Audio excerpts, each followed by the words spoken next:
मैं प्रेम किशोर झा आप सभी को शुक्रवार प्रदोष व्रत कथा विधि बताता हूँ।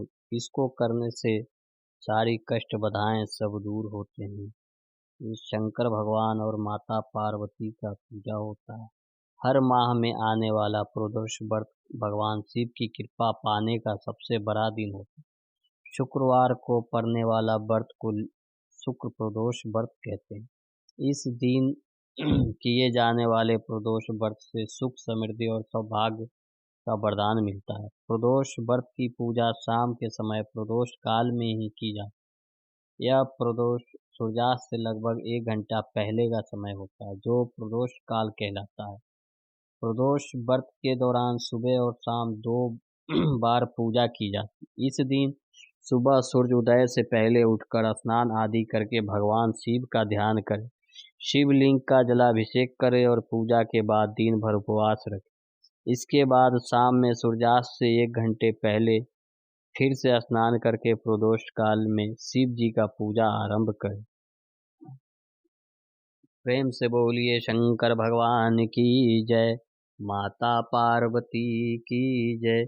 आप सभी श्रोतागण को अगर दान देना हो, अन्नदान, वस्त्र दान, दक्षिणा दान, तो वट आप गूगल पे या अकाउंट पे कर सकते हैं। इस शंकर भगवान का ध्यान करें। कर चरण कीर्तम वाक्याजम कर्मजम वा श्रवणेञ्जनं वा मानसं वा पुराधं विहितमविहितं वा सर्वमेतत्क्षमस्व। जय जय करुणाबद्धे श्री महादेव शंभु। हे भगवान, इसका अर्थ हुआ हे भगवान शिव, आप दया के सागर हैं। कृपया मेरे हाथ या पैर या शब्द, मेरी आँखों, कानों और दिमाग से पैदा हुई सभी गलतियाँ और मेरे कर्म जो जाने अनजाने में किए गए उन्हें क्षमा करें। प्रदोष व्रत के दौरान धार्मिक ग्रंथों के अनुसार प्रदोष व्रत करने से भगवान शिव शंकर की पूर्ण कृपा प्राप्त की जा सकती है। इससे जीवन में किसी प्रकार का अभाव नहीं रहता। इतना ही नहीं, समस्त आर्थिक संकटों का समाधान करने के लिए प्रदोष व्रत अवश्य करनी चाहिए। इस व्रत के प्रभाव से हर तरह के रोग दूर होकर बीमारियां पर होने वाले खर्च में कमी आती है। भगवान शिव के ज्ञान और मोक्ष का दाता माना जाता है, अतः आध्यात्मिक की राह पर चलने वाले को प्रदोष व्रत अवश्य करनी चाहिए।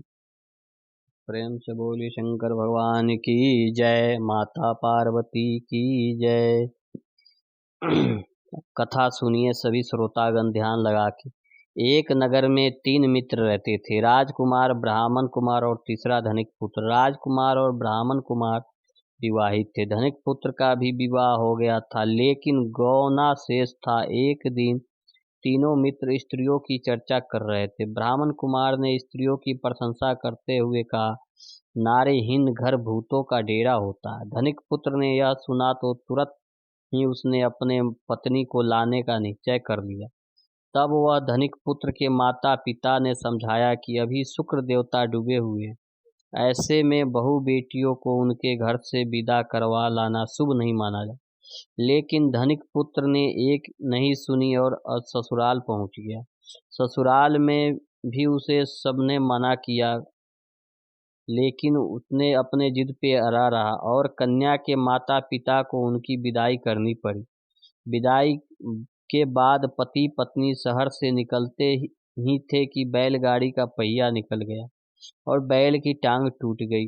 दोनों को चोट लगी, लेकिन फिर भी वे चलते रहे। कुछ दूर जाने पर उनका पाला डाकुओं से पड़ा, जो उनका धन लूट कर ले गया। दोनों घर पहुंचते हैं, वहां धनिक पुत्र को सांप ने डस लिया। उसके पिता ने वैद्य को बुलाया तो वैद्य ने बताया कि वो 3 दिन में मर जाएगा। जब ब्राह्मण कुमार को यह खबर मिली तो वह धनिक पुत्र के घर पहुंचा और उसके माता पिता को शुक्र प्रदोष व्रत करने की सलाह दी और कहा कि इसे पत्नी सहित वापस ससुराल भेज दे।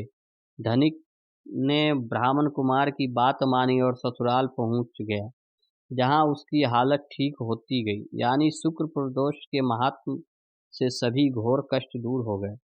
इस दिन कथा सुने अथवा सुनाए तथा कथा समाप्ति के बाद हवन सामग्री मिलाकर हवन 108 बार ओम ह्रीं क्लीं नमः शिवाय स्वाहा मंत्र से आहुति दे। इसके बाद शिव जी की आरती तथा प्रसाद वितरण करें। उसके बाद भोजन करें। कहा जाता है कि शुक्रवार को प्रदोष व्रत सौभाग्य और दाम्पत्य जीवन में सुख समृद्धि भर देता है। यही कारण है कि आज के प्रदोष व्रत का काफी खास माना जाता है। शुक्र के दिन पड़ने वाले इस प्रदोष व्रत से सुख समृद्धि मिलती है। प्रेम से बोलिए शंकर भगवान की जय, माता पार्वती की जय।